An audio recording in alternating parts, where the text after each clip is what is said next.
ಚಿಂದಿ ಉಡಾಯಿಸೋ ಖಾರ ಬಣ್ಣ ರುಚಿಯನ್ನು ನೀಡುತ್ತದೆ. ಆಚಿ ಮೆಣಸಿನ ಪುಡಿ ಚಿಂದಿ ಉಡಾಯಿಸೋ ಖಾರ ಬಣ್ಣ ರುಚಿ.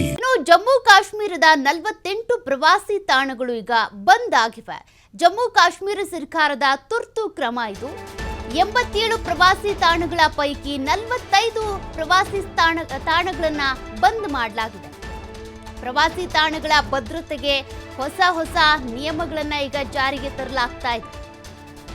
ಇಲ್ಲಿವರೆಗೂ ಈ ರೀತಿ ಪದೇ ಅಟ್ಯಾಕ್ ಆಗೋದಿರ್ಬೋದು ಅಥವಾ ಈ ರೀತಿ ಅಲ್ಲೇನು ಕಗ್ಗೊಲೆ ಆಯಿತು, ಪ್ರವಾಸಿಗರ ಕಗ್ಗೊಲೆ. ಹಾಗಾಗಿ ಸದ್ಯಕ್ಕೆ ಭದ್ರತೆ ಹೆಚ್ಚಿಸಬೇಕು, ಮತ್ತೆ ಈಗ ಸದ್ಯಕ್ಕೆ ಅಲ್ಲೆಲ್ಲ ಪ್ರವಾಸಿ ತಾಣಗಳನ್ನು ಬಂದ್ ಮಾಡಬೇಕು, ಮತ್ತೆ ಎಲ್ಲವೂ ಹೊಸದಾಗಿ ಶುರುವಾಗಬೇಕು ಅಂತ ಹೊಸ ನಿಯಮ ಜಾರಿ ಆಗುವವರೆಗೂ ಕೂಡ ಇಲ್ಲಿ ನಿರ್ಬಂಧ ಹೇರಲಾಗಿದೆ.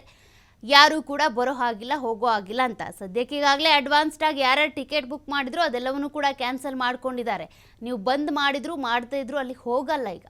ಬಟ್ ಕಾನೂನಾತ್ಮಕವಾಗಿ ಹೇಗೆ ಕ್ರಮ ತೆಗೆದುಕೊಳ್ಬೇಕು ಹಾಗೆ ತೆಗೆದುಕೊಳ್ತಾ ಇದ್ದಾರೆ. ನೋಡಿ, ಅಲ್ಲಿ ಬಿಕೋ ಅಂತ ಇದೆ, ಮತ್ತು ಪೆಹಲ್ಗಾಮ್ನಲ್ಲಿ ಬೈಸರನ್ ಪ್ರದೇಶಕ್ಕೆ ಹೋಗೋದಕ್ಕೆ ಅಂತ ಅಲ್ಲೇನು ಕುದುರೆಗಳನ್ನು ಇಟ್ಕೊಂಡಿದ್ರಲ್ಲ, ಕುದುರೆಗಳು ಮಾತ್ರ ಇರೋದು, ಯಾರು ಪ್ರವಾಸಿಗರು ಕೂಡ ಇಲ್ಲ. ಪ್ರವಾಸಿಗರು ಹೋಗೋ ಸಾಧ್ಯತೆಯೂ ಇಲ್ಲ ಸದ್ಯಕ್ಕೆ.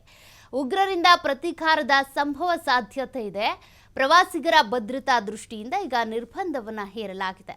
ಈಗಾಗಲೇ ಉಗ್ರರ ಅಡಗುತಾಣಗಳನ್ನು ಹುಡುಕಲಾಗ್ತಾ ಇದೆ. 2 ಉಗ್ರರು ಎನ್ಕೌಂಟರ್ ಆಗಿದ್ದಾರೆ. ಬಟ್ ಅಲ್ಲಿ ಅಟ್ಯಾಕ್ ಮಾಡಿದಂಥ ಉಗ್ರರು ಇನ್ನೂ ಕೂಡ ಸಿಕ್ಕಾಕೊಂಡಿಲ್ಲ.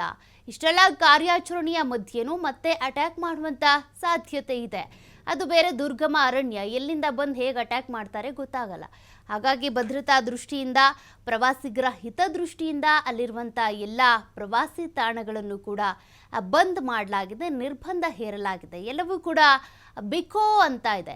ಪ್ರವಾಸೋದ್ಯಮವನ್ನೇ ನೆಚ್ಕೊಂಡಿದ್ದಂಥ ಕಾಶ್ಮೀರದಲ್ಲಿ ಈಗ ಬಹಳ ಆರ್ಥಿಕವಾಗಿ ಪೆಟ್ಟು ಬಿದ್ದಿರೋದು. ಈಗ ಎಲ್ಲ ಪ್ರವಾಸಿ ತಾಣಗಳು ಕೂಡ ಬಂದ್ ಆಗಿರೋದು. 87 ಪ್ರವಾಸಿ ತಾಣಗಳ ಪೈಕಿ 45 ತಾಣಗಳನ್ನು ಬಂದ್ ಮಾಡಲಾಗಿದೆ. ಹೀಗಾಗಿ ಎಲ್ಲವೂ ಖಾಲಿ ಹೊಡಿತಾ ಇದೆ. ಹೊಸ ನಿಯಮಗಳನ್ನು ಜಾರಿಗೆ ತರಬೇಕು ಅನ್ನುವಂಥ ಕಾರಣಕ್ಕೆ